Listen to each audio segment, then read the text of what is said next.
दयाराम,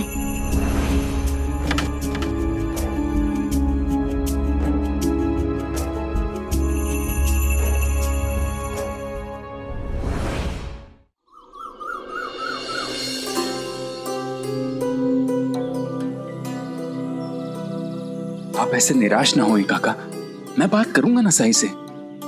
नहीं महासपति जी, शायद मुझ में ही कोई कमी होगी, वरना साई मुझे मदद करने से मना क्यों करते। सच कहूं, हैरान तो मैं भी हूं। साई ने कभी भी किसी की मदद करने के लिए मना नहीं किया है, चोर डाकुओं को भी नहीं। फिर आपको क्यों काका? लेकिन यह भी सत्य है कि साई बिना कारण कभी कुछ नहीं कहते, और उनकी बात मान लेने से कभी किसी को नुकसान नहीं हुआ काका। हमेशा लोगों का भला ही हुआ है। साई के दर से कभी कोई खाली हाथ नहीं लौटता। साई केवल श्रद्धा और सबूरी ही चाहते हैं। इसलिए काका, आप भी धैर्य और आस्था बना के रखिए, छोड़िए मत। काका, अभी के लिए आप साई की बात ठीक कहते हैं। मैं साई पे आस्था और धैर्य बनाए रखूंगा, और जब तक साई मेरी मदद नहीं करते तब तक मैं शिरडी में ही रहूंगा, नहीं लौटूंगा।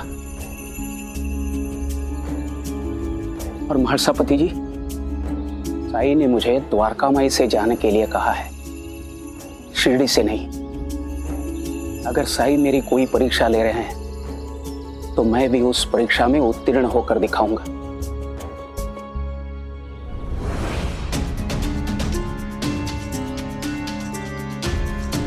वही नहीं,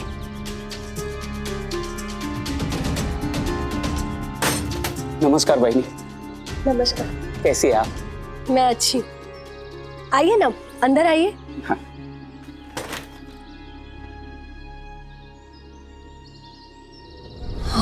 साई की बात मानकर काका को वापस बंबई जाने के लिए कह रहा था, लेकिन वो पार्वती काका समझ नहीं रहे हैं कि साई उन्हें वापस बंबई जाने के लिए कह चुके हैं। साई की बात ना मानकर कोई मुश्किल तो नहीं आएगी ना?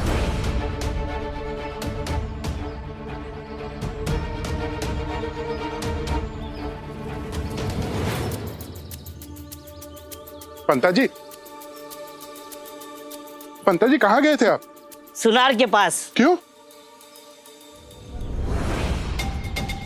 सोने के सिक्के किस लिए?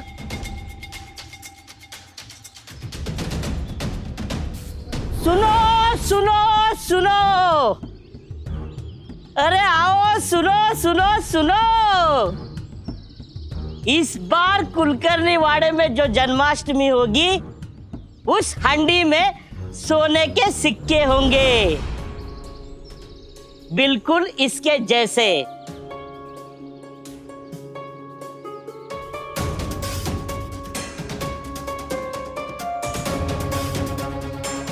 हंडी के फूटते ही सोने के सिक्कों की बरसात होगी, लूट मचेगी, लूट।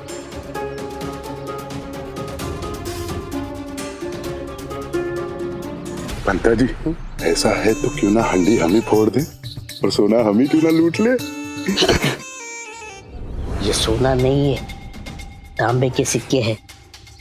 सुनार से बस पानी चढ़वाया है। वाह पंता जी वाह, बुद्धि हो तो आपके जैसी। गांव वालों को कुलकर्णी सरकार के घर बुलाने का क्या तरीका सोचा है।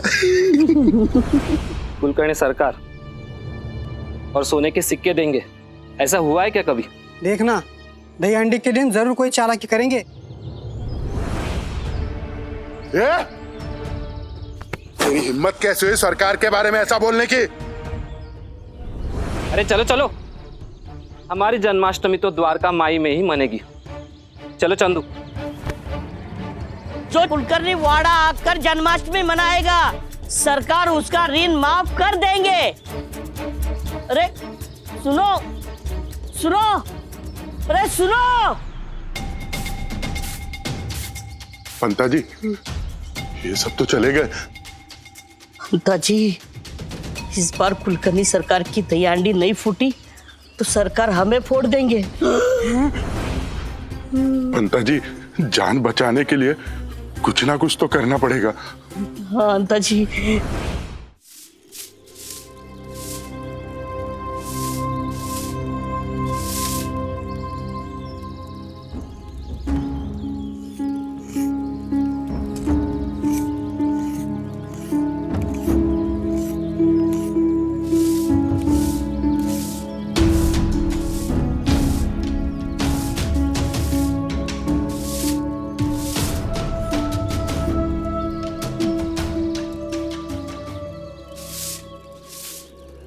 अपने मन में प्रश्नों का बोझ कब तक रखेगी तू? और तू कब से सोचने लगी मुझसे कुछ भी पूछने में?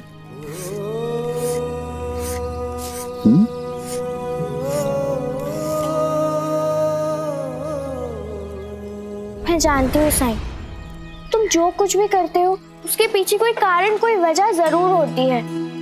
लेकिन साईं, मुझे बेचारे काका महाजनी के लिए बहुत बुरा लग रहा है।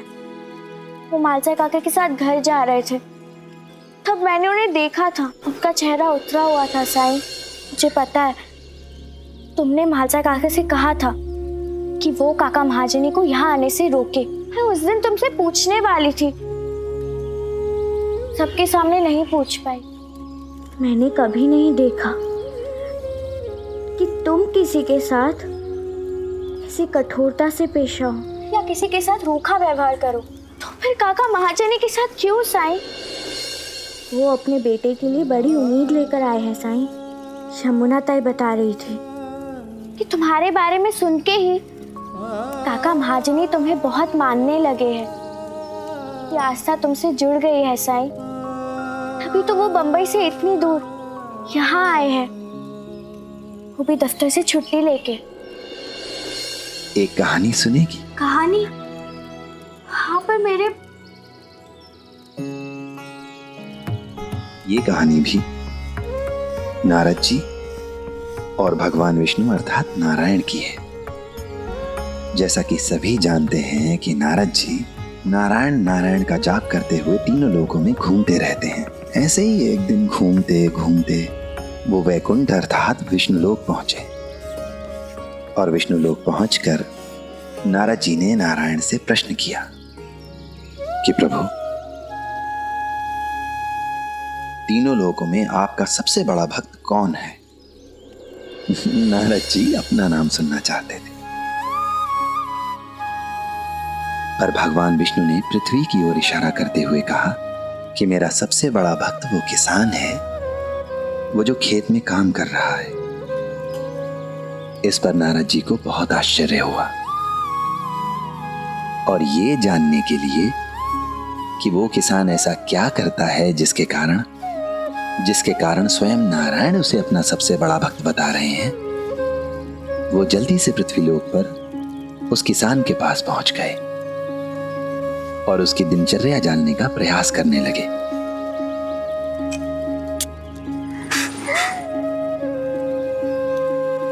नारद जी ने देखा कि किसान सुबह उठा, गाय को चारा डाला, स्नान आदि से निवृत्त होकर भगवान को याद किया और फिर चला गया खेत पर काम करने के लिए। दिन भर खेत में काम किया, शाम को घर लौटा, परिवार के साथ कुछ समय बिताया, खाना आदि खाया और उसके बाद सोने से पहले फिर से भगवान को याद किया। उसने भगवान को केवल 2 ही बार याद किया था, इसलिए नारद जी चकित हो गए कि इसने तो भगवान को केवल 2 ही बार याद किया है, तो फिर ये भगवान नारायण का सबसे बड़ा भक्त कैसे हो सकता है? और ये सवाल लेकर नारद मुनि जा पहुंचे बैकुंठ नारायण के पास। उनसे जाकर कहा कि नारायण, वो किसान तो दिन में केवल 2 बार आपका नाम लेता है और मैं दिन भर आपका नाम जपता रहता हूं, फिर भी वो मुझसे बेहतर कैसे हो गया? क्यों वो आपको मुझसे ज्यादा प्रिय है? इस पर नारायण मुस्कुराए और बोले, उस किसान की सबसे बड़ी विशेषता ये है कि वो अपने कर्तव्यों को पूरी ईमानदारी और निष्ठा से निभाते हुए मुझे याद करता है। मेरा नाम लेता है, इंसान का सबसे पहला कर्तव्य है उसका कर्म। भक्ति का दिखावा करने से बेहतर है इंसान अपने कर्म को पूरी ईमानदारी, पूरी निष्ठा से करे, क्योंकि ऐसा करके वो भगवान की सेवा ही तो करता है। क्योंकि निस्वार्थ कर्म भी भगवान की पूजा का ही एक रूप है। बहुत अच्छी कहानी है साईं।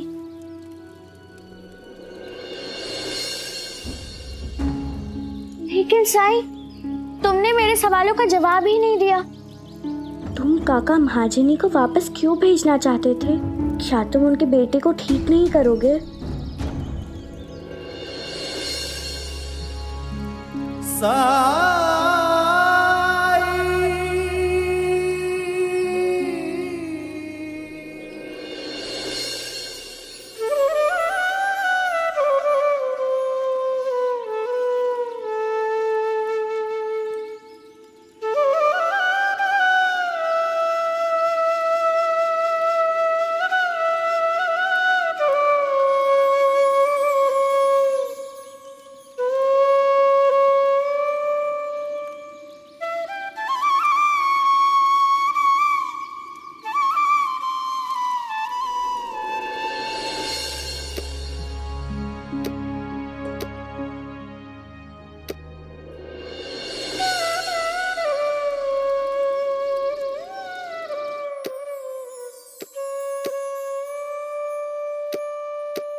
उधर क्या देख रहे हो? खेलो ना मेरे साथ। बांसुरी बांसुरी।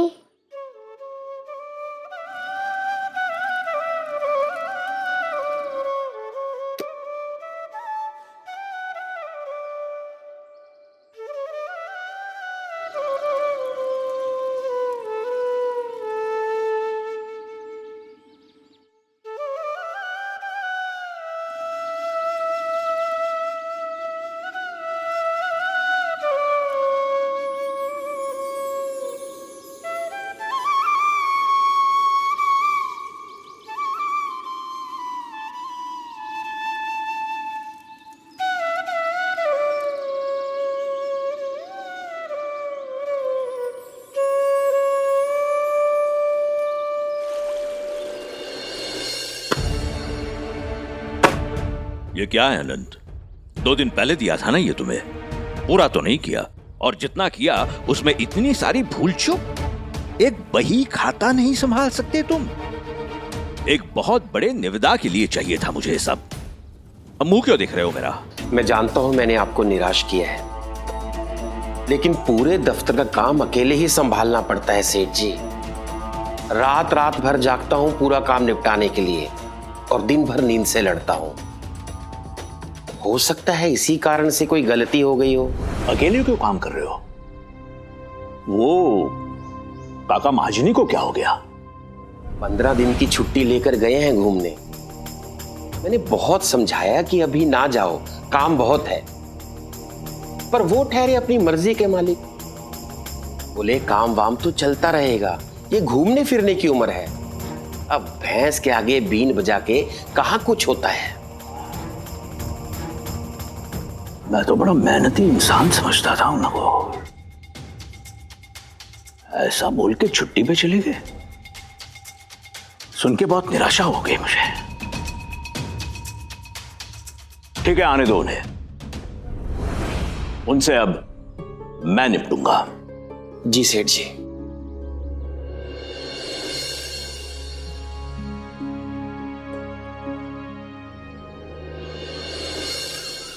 महारसापति जी, मैं सोच रहा हूं कि मैं मारुति मंदिर में भोग लगाऊं और उसके बाद साई के पास प्रसाद लेके जाऊं, तो शायद साई मना नहीं कर पाएंगे।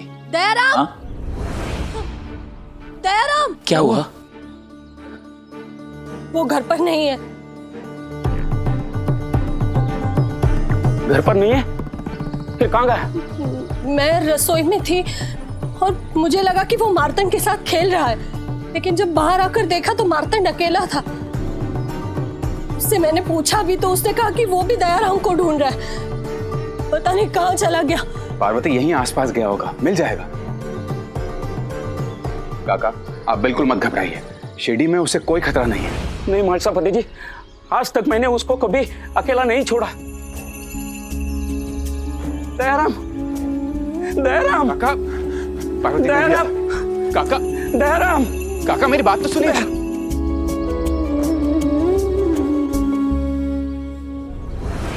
दयाराम, दयाराम, दयाराम, काका, दयाराम, काका मेरी दयाराम, काका मेरी बात सुनिए। दयाराम, काका आप चिंता मत कीजिए, उसे कुछ नहीं होगा काका। काका, काका, काका संभल के, मेरी बात का विश्वास कीजिए, उसे शिरडी में कुछ नहीं होगा। नहीं महासभापति जी, उसे पालूंगा तभी आपकी बात पे विश्वास हो पाएगा। दयाराम, दयाराम,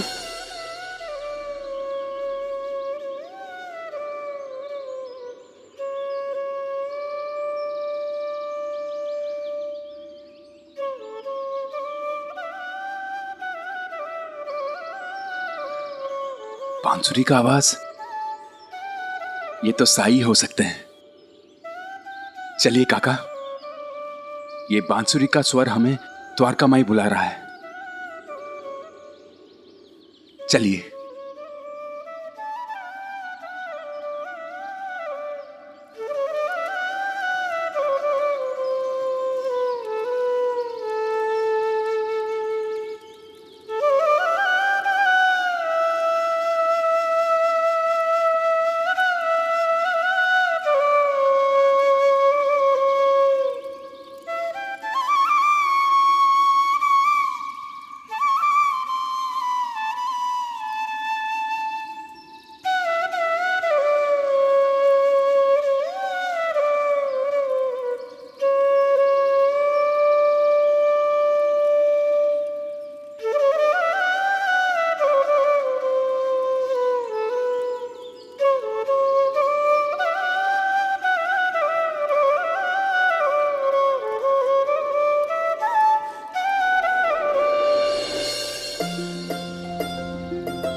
बांसुरी अच्छी लगी? हाँ।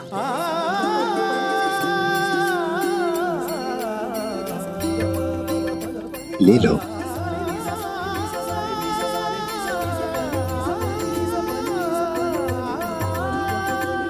कुछ नहीं होगा, ले लो। मोर पंख है तो बांसुरी भी तो होनी चाहिए।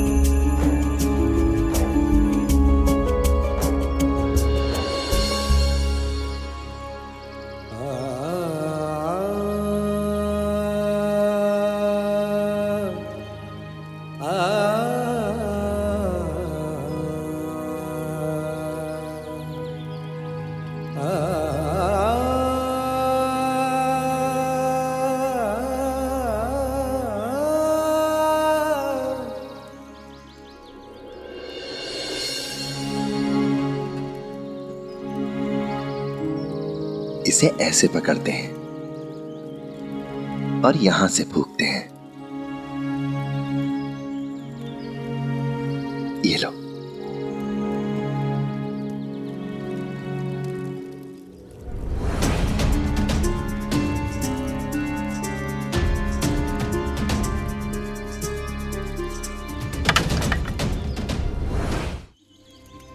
फिर से गिर गई।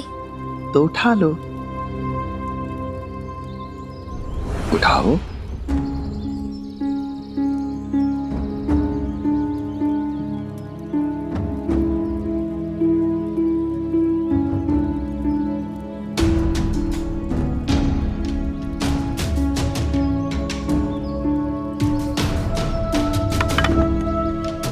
फिर से गिर गई। तो फिर से उठा लो।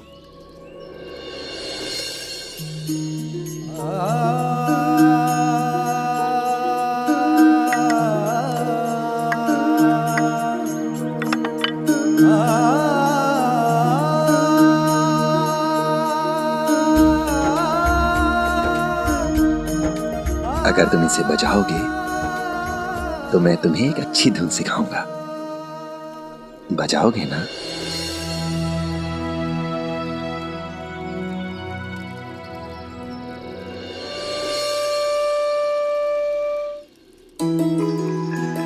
शाबाश।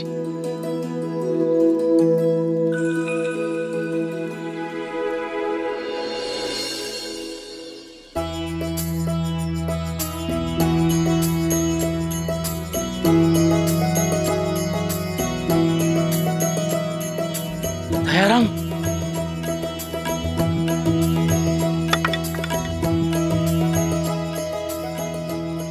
कहाँ चले गए थे तुम? आप अब तक यही?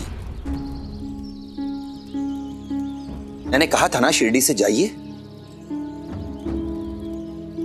जी सही, आपने कहा था, लेकिन आपने सुनना जरूरी नहीं समझा। अपने शहर वापस जाइए।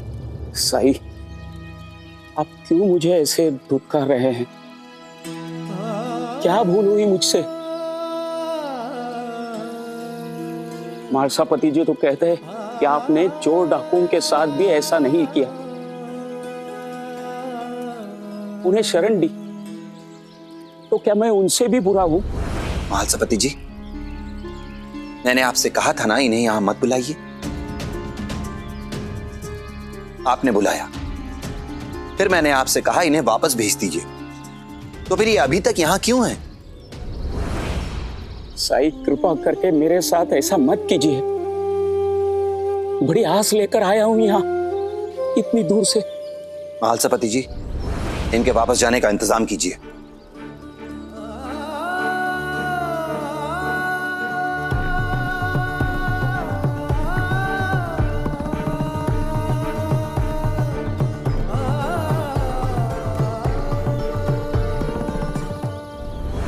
इन्हें कुछ करने की जरूरत नहीं है, मैं चला जाऊंगा। गलती मेरी ही थी कि मैंने सोचा ईश्वर ने मेरी पुकार सुन ली। चलो। रुकिए, मैंने आपसे जाने के लिए कहा है, दयाराम से नहीं। दयाराम यहीं रहेगा। क्या मतलब? मतलब तो यही हो सकता है कि साईं दयाराम की मदद करना चाहते हैं। काका, अब तो आप समझिए और साईं की बात मान लीजिए। अपने इकलौते बेटे को छोड़ के, जिसे मैंने आज तक कभी मुझसे अलग नहीं किया, मालसापति जी, इसको छोड़ के मैं चला जाऊं? मालसापति जी, मेरा दयाराम बाकी बच्चों जैसा नहीं है। हर समय उस पर ध्यान रखना पड़ता है। नहीं मालसापति जी, मैं इसे यहां छोड़कर नहीं जा सकता हूं, और वैसे भी ये मेरे बिना नहीं रह पाता।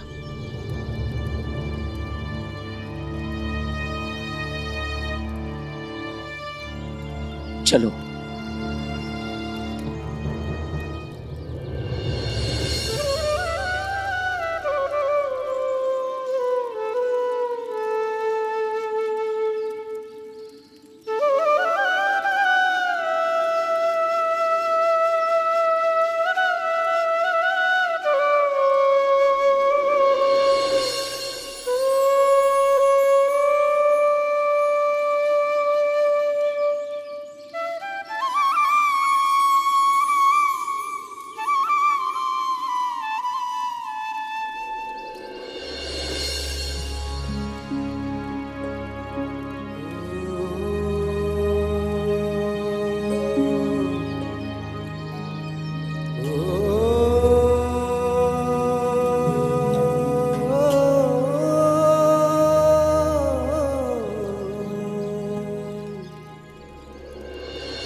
आज तक दयाराम कभी मेरा हाथ छोड़कर किसी अजनबी के पास नहीं गया था। अब तो आप समझ जाइए काका, बंबई से इतना भरोसा करके आए हैं साई पर, थोड़ा और कर लीजिए। दयाराम को यहीं छोड़ जाइए, हम सब भी हैं उसकी देखभाल करने के लिए। और काका, सबसे बड़ी बात, दयाराम के ऊपर अब साई का हाथ है। किस बात पर विश्वास करूं और किस पर नहीं, अब कुछ समझ नहीं आ रहा है।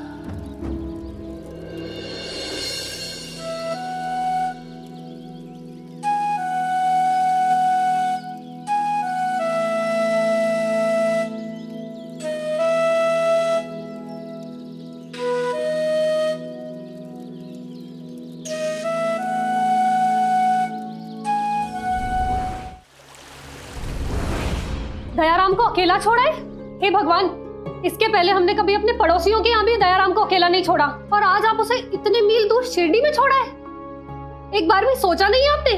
मेरा तुम्हें जितनी दयाराम की फिक्र है उतनी मुझे भी है, पर साई। कुछ नहीं सुनना है मुझे कि किस किस ने क्या क्या कहा।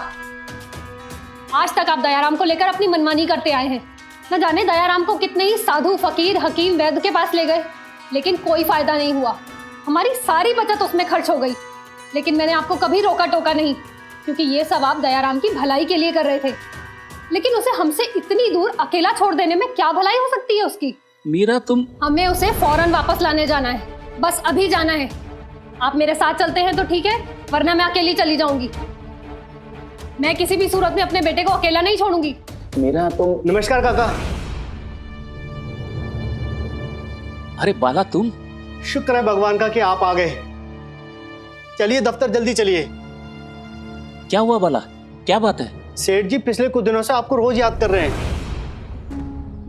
अरे ये सबसे पहले यही तो बताना था मुझे, लेकिन दयाराम को साथ में न देखकर बात मेरे दिमाग से ही निकल गई।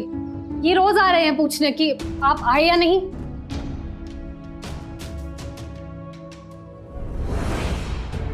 बात क्या है बाला? मुझे ठीक से तो पता नहीं, लेकिन सेठ जी आपसे बहुत नाराज हैं। ठीक है, चलो।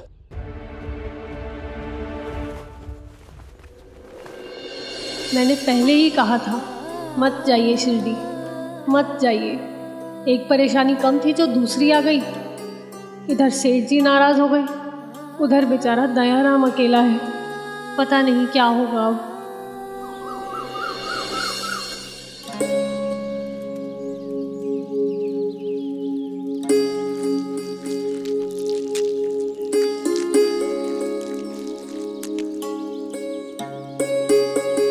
प्रणाम साईं। रोज की तरह आज फिर मैं दयाराम को आपके पास छोड़कर जा रही हूँ। राम जी भला करें।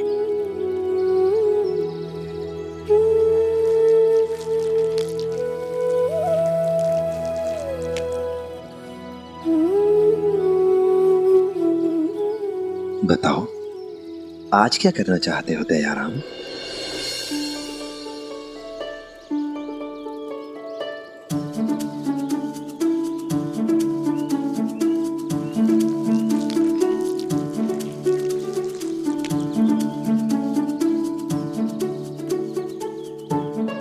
ये लोग दिए बना रहे हैं ना? उस दिन मैं भी दिए बनाने की कोशिश कर रहा था। तो आज भी कोशिश करो और इनके साथ मिलकर दिए बनाओ। परी, निराली, ये दयाराम है, तुम्हारा नया दोस्त, और ये भी दिए बनाने में तुम्हारी मदद करना चाहता है। और इसे दिए बनाना तुम्हें सिखाना होगा। पर याद रहे, जब तुम लोगों ने पहली बार दिए बनाना सीखा था तो शुरुआत कितनी धीमी थी। तुम्हें इसके साथ सबूरी रखनी होगी, धैर्य से पेश आना होगा।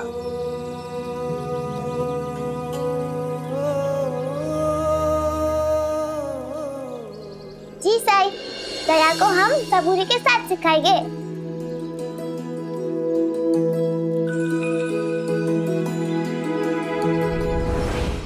जाओ दयाराम।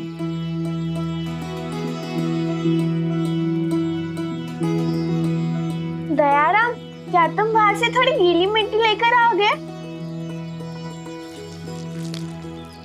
अभी लाया।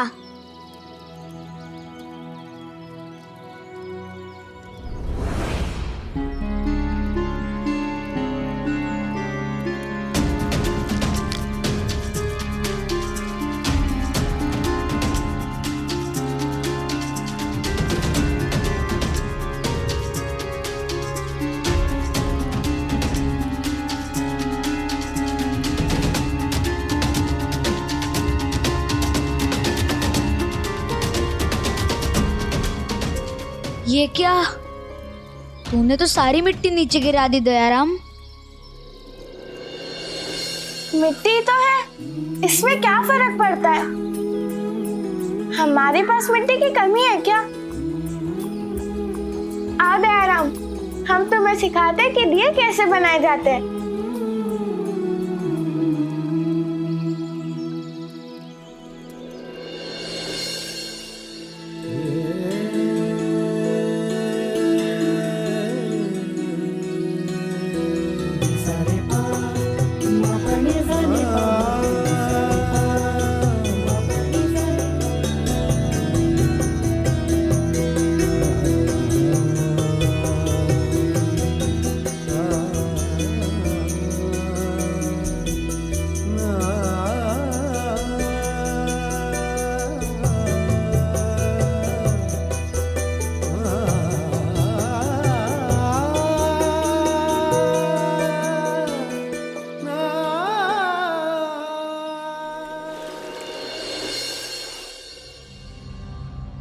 आनंद बाबू, नमस्कार। क्या हुआ? पानी लीजिए, पानी। काका आपने तो कहा था कि आप जन्माष्टमी के बाद आओगे। वो मैं बाद में बताऊंगा, पहले आप मुझे ये बताइए कि सेठ जी मुझसे तत्काल क्यों मिलना चाहते हैं?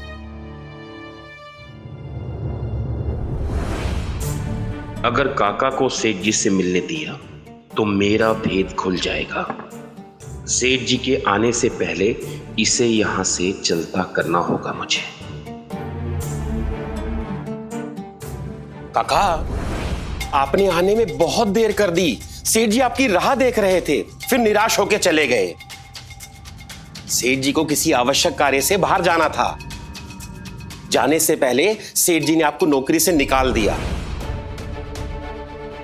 और कह गए हैं कि जब भी काका आए उन्हें कहें कि अपना सामान समेटे और चलते बने। सेठ जी आपकी शक्ल भी देखना नहीं चाहते हैं।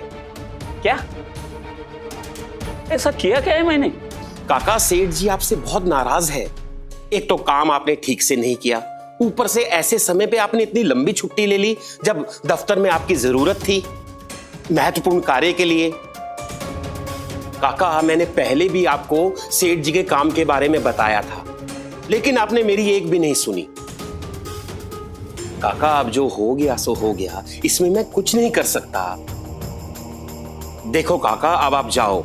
सेठ जी अगर यहां आ गए और उन्होंने आपको यहां देख लिया तो वो मुझ पर गुस्सा करेंगे कि मैंने आपको जाने के लिए क्यों नहीं कहा। लेकिन आनंद बाबू, मेरी अनुपस्थिति से सेठ जी का काम बिगड़ ही नहीं सकता। आपने मुझे कहा पूरे साल का लेखा जोखा बही खाता पूरा करके दे दो। मैंने वो बही खाता आपको पूरा करके दे दिया। उसके बाद मेरा काम निपटा के मैं चला गया, वो भी आपसे छुट्टी लेकर गया था। देखिए काका, मैं सेठ जी का निर्णय नहीं बदल सकता। अब अच्छा यही होगा, आप अपना सामान समेटिए और जाइए यहां से। मुझे बहुत काम है काका।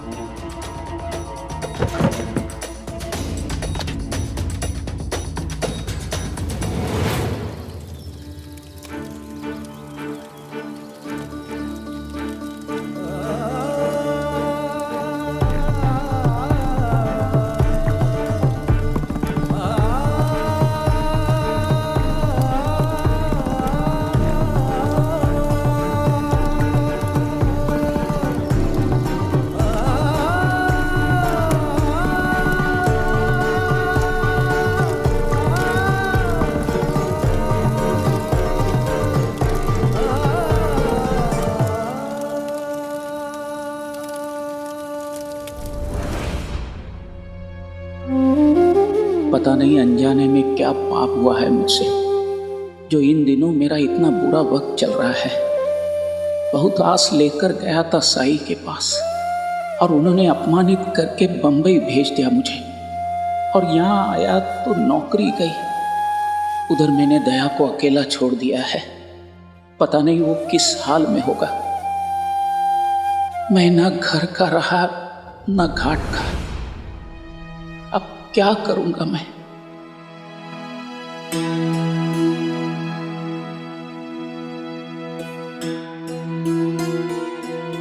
काका, और कितना समय लगाओगे? जल्दी से आप अपना सामान समेटिए और जाइए यहां से। मेरे पास सारा दिन नहीं है आपके लिए।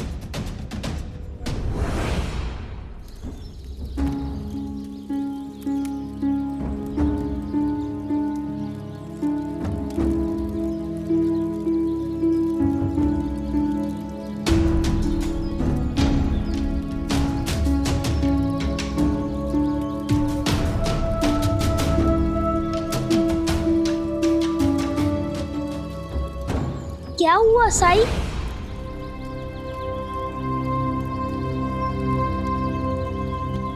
मुझे ये बातें रखने के लिए कागज चाहिए। कागज? हाँ, याद आया। जिप्री दीदी झंडे बनाने के लिए पुराने दुपट्टे के साथ कुछ कागज भी लाई थी।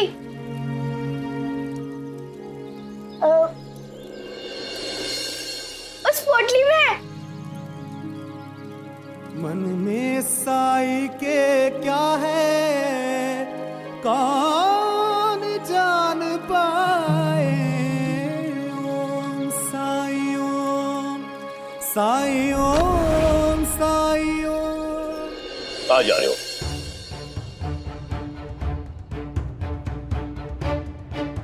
बाला ने बताया नहीं तुम्हें मैं तुमसे मिलना चाहता हूं? मुझे तो लगा आपने नौकरी से निकाल दिया है। निकाल ही देना चाहिए था। एक तो काम अधूरा छोड़ते हो और उसके ऊपर ऐन मौके पे छुट्टी ले ली। आपको मेरे दफ्तर में काम करते हुए बरसों बीत गए हैं काका, इसके बावजूद आपको मेरे दफ्तर के प्रति कोई निष्ठा नहीं है, कोई वफादारी नहीं है, कोई जिम्मेदारी नहीं है। काम को आधा छोड़ के जा कैसे सकते हैं आप? नहीं सेठ जी, मैंने कभी मेरा काम अधूरा नहीं छोड़ा। पूरे साल का हिसाब किताब किया है मैंने, और जाने से पहले सब आनंद बाबू को सौंप के गया मैं। हे भगवान, बुरे फंसे। काका ने तो सेठ जी को सब कुछ बता दिया। अब क्या करूं?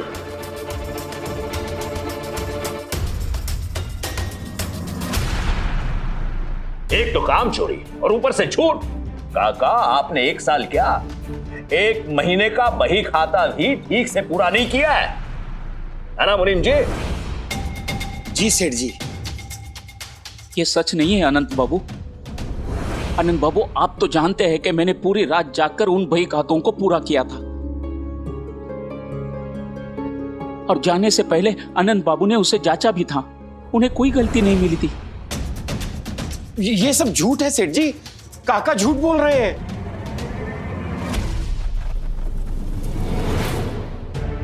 ठीक है, दूध का दूध और पानी का पानी अभी हो जाएगा। मुनीम जी। जी। उस दिन जो बही खाता मुझे दिखाया था, चलाइए तो। जी। ये लीजिए सेठ जी। देखिए काका,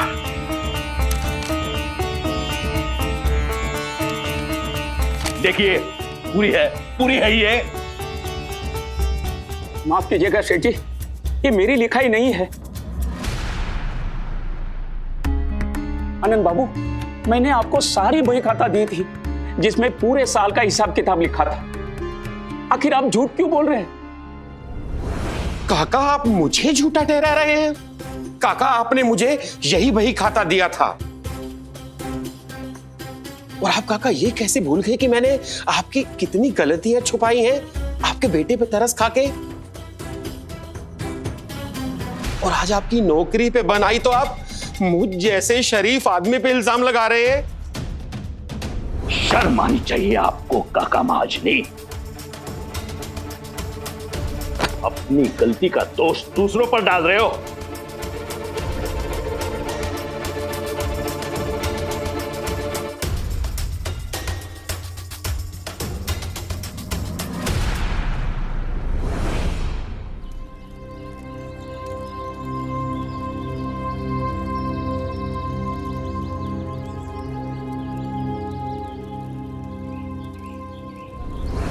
निराली, साईं ने थोड़ी देर पहले कागज मांगा था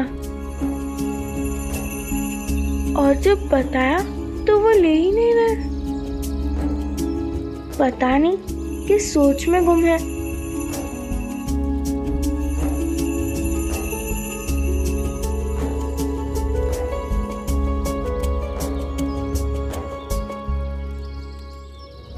सेठ जी, मैं उन बही खातों को ढूंढता हूँ जो मैंने आनंद बाबू को दी थी।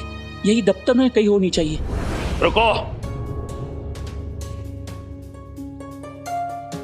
आप दोबारा मेरे इस दफ्तर में कदम नहीं रखोगे काका। मैं पहले ये सोच रहा था कि आपको एक कड़ी चेतावनी देकर छोड़ दूं, या फिर जितने दिन आप अनुपस्थित रहे उतने दिनों की तनख्वाह काट दूं।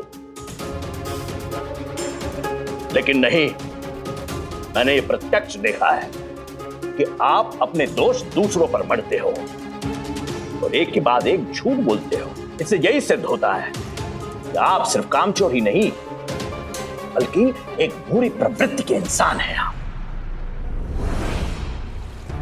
आज के बाद मैं आपको मेरे दफ्तर में कभी देखना नहीं चाहता हूं और ना ही चाहता हूं कि आप मेरे इन बही खातों के गिर्द गिर्द भी जाओ, समझे? आप जैसे आदमी का क्या भरोसा। दफा हो जाओ यहां से।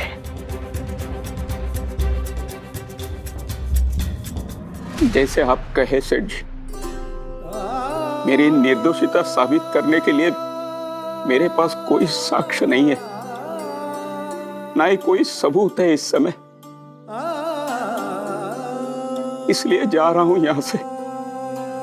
लेकिन अगर कहीं भगवान है तो एक दिन आपको जरूर सच्चाई का पता चलेगा।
ये तो हिसाब किताब है।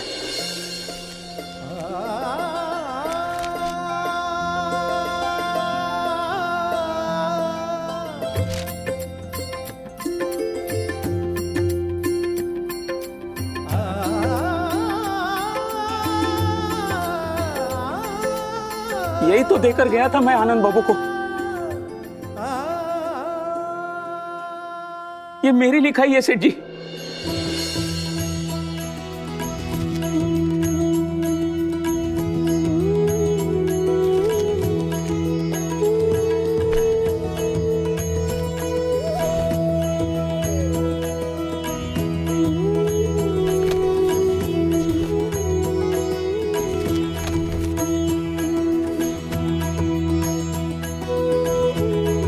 ये तो पूरे साल का हिसाब किताब है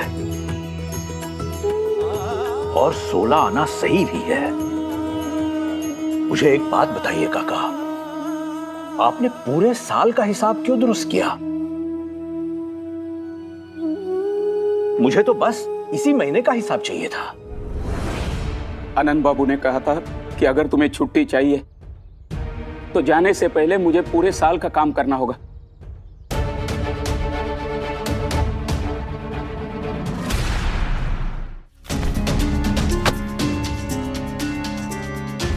सेठ जी मुझसे बहुत बड़ी गलती हो गई, आप मुझे माफ कर दीजिए। गलती? इसे तुम गलती कहते हो आनंद? आज तुम्हारे कारण एक सच्चे, नेक, ईमानदार और मेहनती इंसान की नौकरी जा रही थी।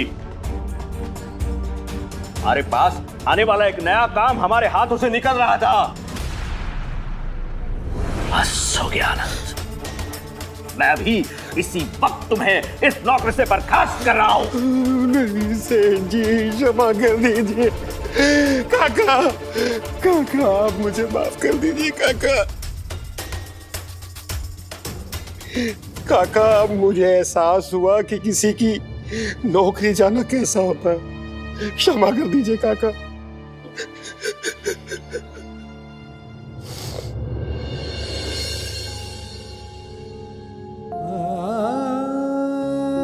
सेठ जी, आनंद बाबू को माफ कर दीजिए। उनके घर में भी बाल बच्चे हैं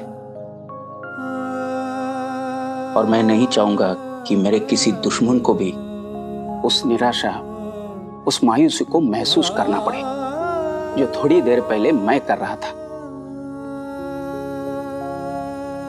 नौकरी जाने के बाद मुझे यह सूझ ही नहीं रहा था कि मैं मेरे परिवार का भरण पोषण कैसे करूंगा।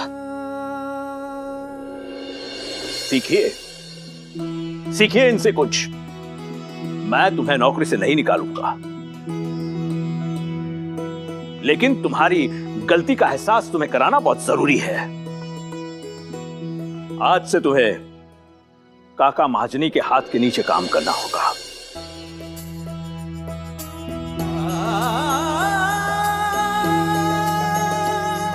और कुछ नैतिकता भी सीखो, अपने काम में भी और अपने जीवन में भी।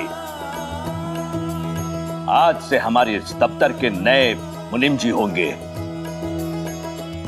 काका महाजनी।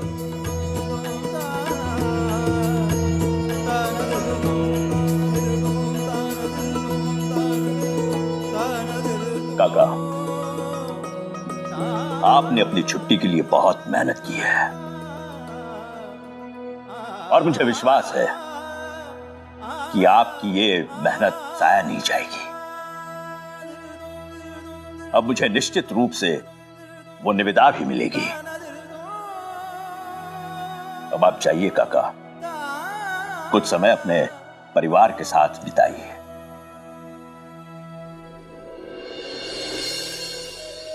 जाते जाते ये पैसे भी ले लीजिए।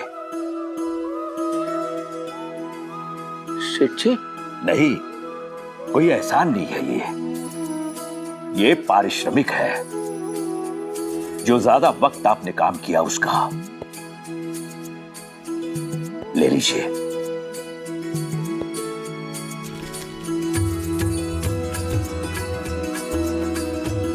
शुक्रिया सेठ जी।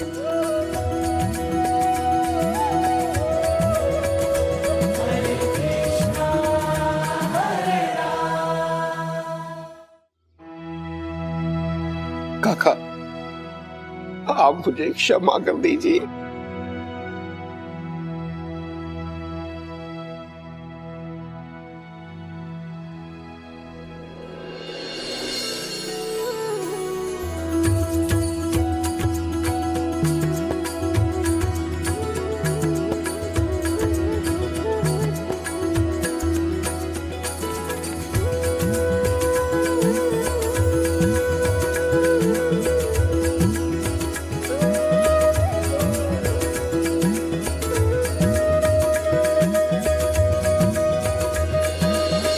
नहीं चाहता था कि आप यहां आए शिरडी में, और मैं ये भी नहीं चाहता कि आप द्वारका माई में कदम रखें। अब जाइए यहां से। साई बिना कारण कभी कुछ नहीं कहते, और उनकी बात मान लेने से कभी किसी को नुकसान नहीं हुआ काका। आप अब तक यही हैं। मैंने कहा था ना शिरडी से जाइए। अब समझा, मुझे डांट टपट के शिरडी से बंबई भेजने के पीछे यह राज था साई का।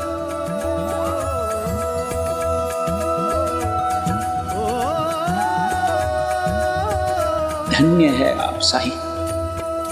अब तो मेरी आस्था और बढ़ गई, मेरा विश्वास और बढ़ गया कि आप ही मेरे दयाराम को ठीक करेंगे।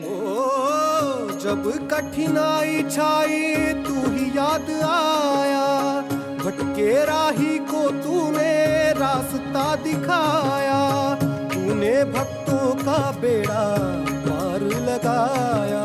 तेरी महिमा मेरे साई कौन जान पाया। ओम साई ओम साई ओम साई ओम साई ओम साई ओम साई ओम।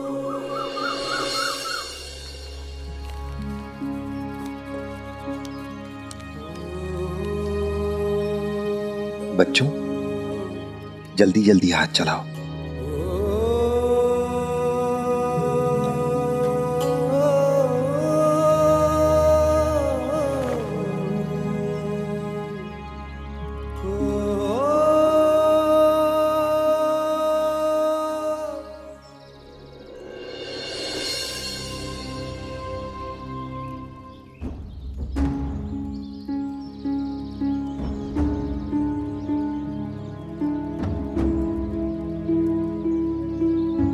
कोशिश करते रहो।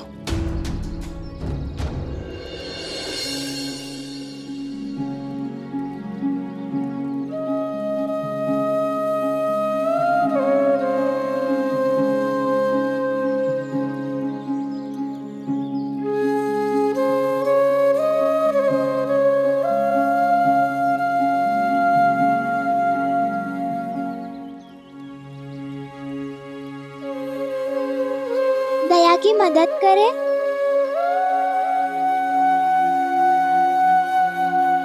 नहीं, साई ने कहा उसे खुद कोशिश करनी है।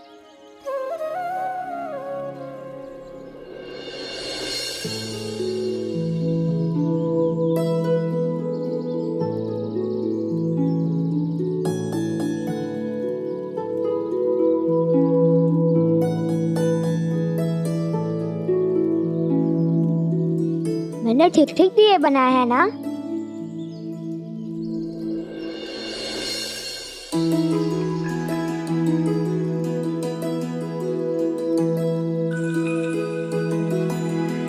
हाँ, ये ठीक है, हम इसका इस्तेमाल कर सकते हैं।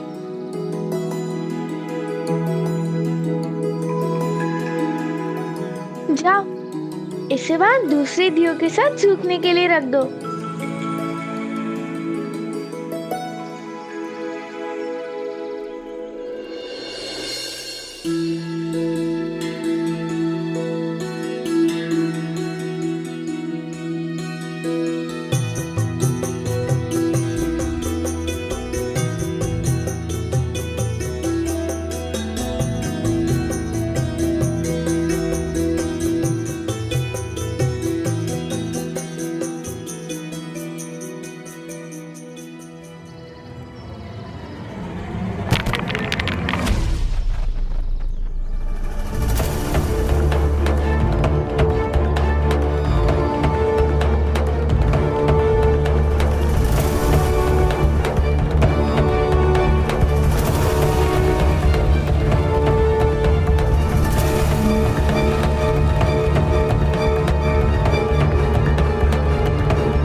अरे ये क्या किया?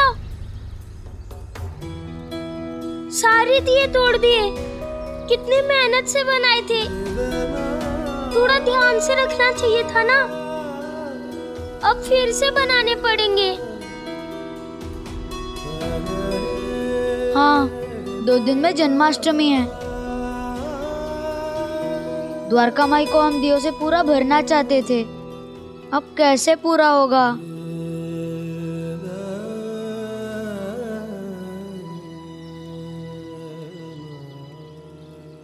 बच्चों, हाथ धोकर मेरे पास आओ।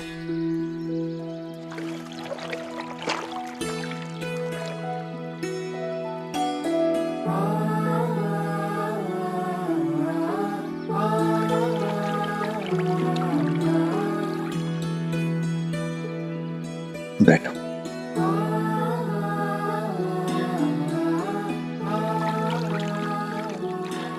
दया,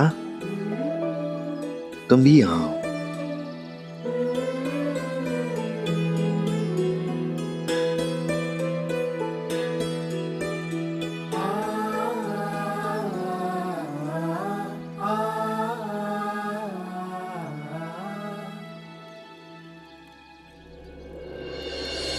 खुद को दोष मत दो दया।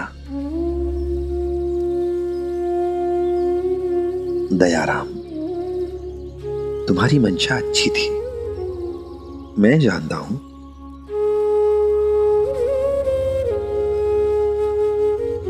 बच्चों, दयाराम केवल तुम्हारी मदद करना चाहता था। और मैंने क्या सिखाया था तुम लोगों को? कि हमें हमेशा दूसरों के इरादे देखने चाहिए, उसकी भावना देखनी चाहिए।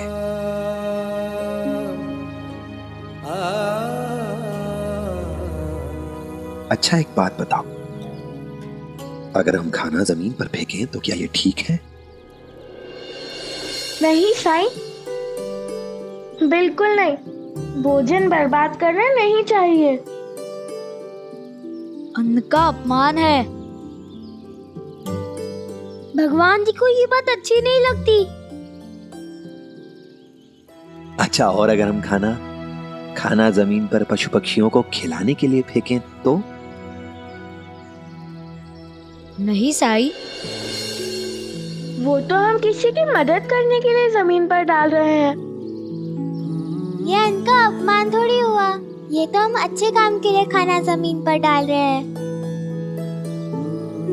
हाँ, चींटियां और पशु पक्षियों की मदद करने के लिए, इसलिए ये गलत नहीं है।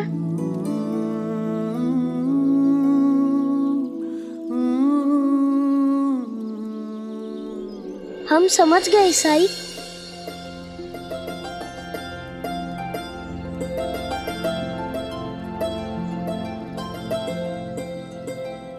दयाराम,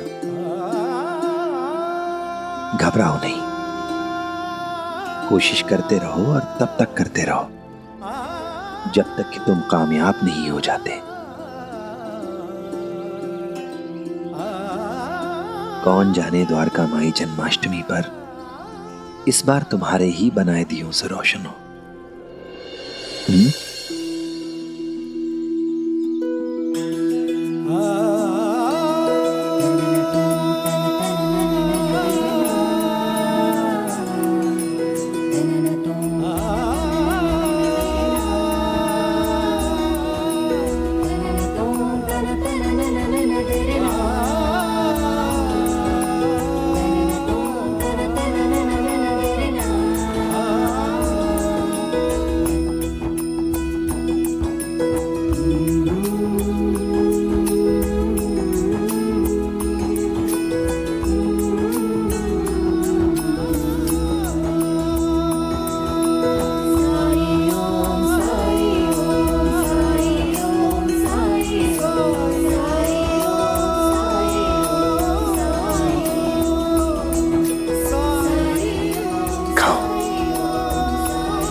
चोर है ये, चोर। क्या काका, आपने चोरी की है? नहीं बेटा, मैंने कोई चोरी नहीं की। चोर कभी कहता है कि उसने चोरी की है? मैं बताता हूँ इसकी सच्चाई। असल में ये गाड़ीवान है, बैलगाड़ी लेकर शिरडी आ रहा था। तो मेरे समधी जी ने इस पे भरोसा करके इसके हाथों एक पोटली में पैसे भिजवाए थे, और जब मुझे इसने पोटली दी तो देखो क्या है इसके अंदर।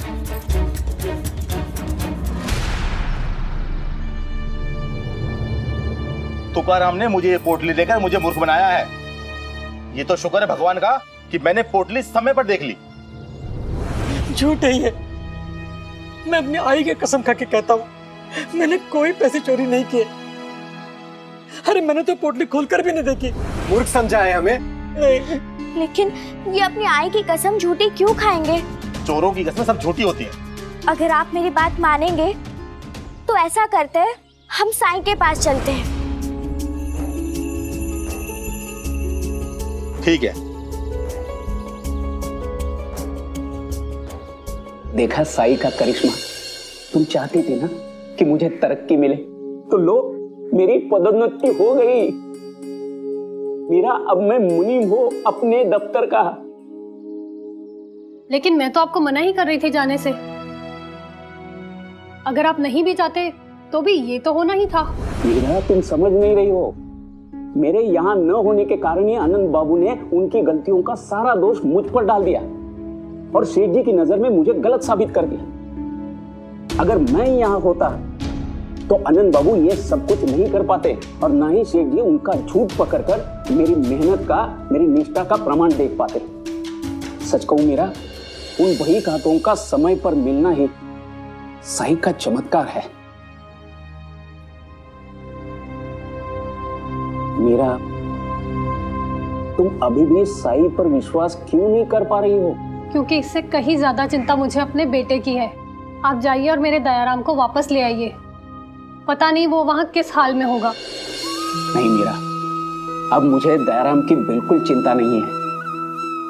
वो साईं के शरण में है, वहां उसका बाल भी बाका नहीं हो सकता।